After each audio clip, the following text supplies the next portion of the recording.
I'm a big fan of just learning.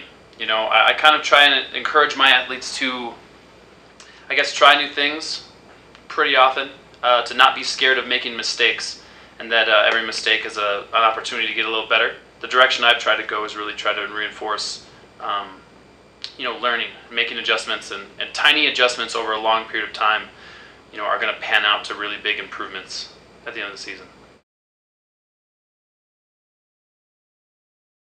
I think in the beginning, I tried to get people to really set their sights high and shoot for the stars. And, we still talk about that. We still talk about setting a high expectation level. What's been more effective for us is trying to kind of manage that on a daily basis. We kind of don't even talk about it that much. We talk about what we're doing that day, what process-oriented goals we have for that day, that week, and that competition.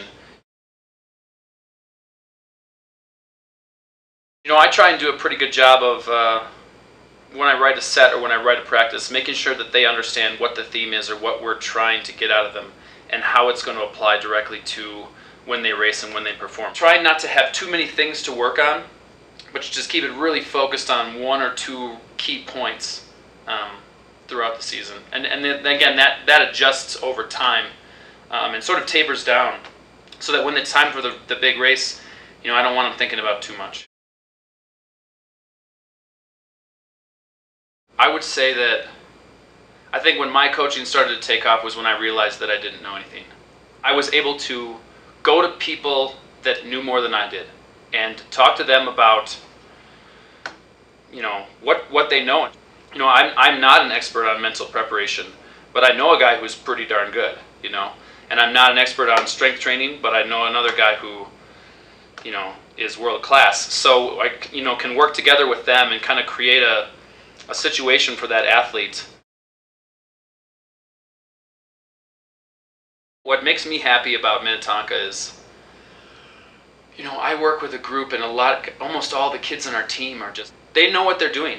And I've helped educate them and they've educated each other and themselves. And they have a really good understanding of what it takes to be successful. They have a good understanding of what they need to do to improve. I had a kid who texted me the other day and said, I invented a new drill to work on this skill that I've been trying to fix. I'm really excited to show you about it.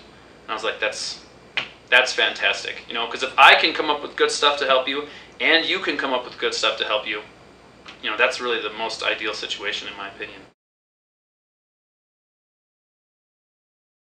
Kids are really getting excited about going fast, doing their best, trying to achieve at a high level, working hard, and it all is kind of feeding in and out of itself. So that's kind of the thing that I would say is the most satisfying to me, is that this is like trying to build a machine that's going to kind of run itself, and watching the kids attack their races and set high standards. One of the things I'm really happy about was this last summer, our graduating class.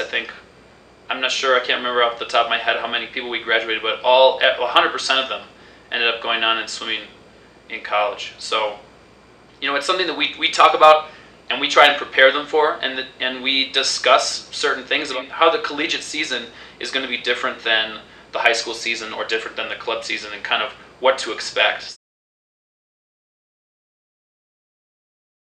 Definitely David Plummer's win in the Long Course Nationals summer of 2010. Not a lot of people saw that coming, where that night, he was warming up and we just kind of said like, hey, why not? Why not you? And then he swam down with, that heat and touched everybody out, and it was just a very almost out-of-body experience, That coaching moment really sunk into me like, okay, now I gotta do something. I gotta get a lot better here too.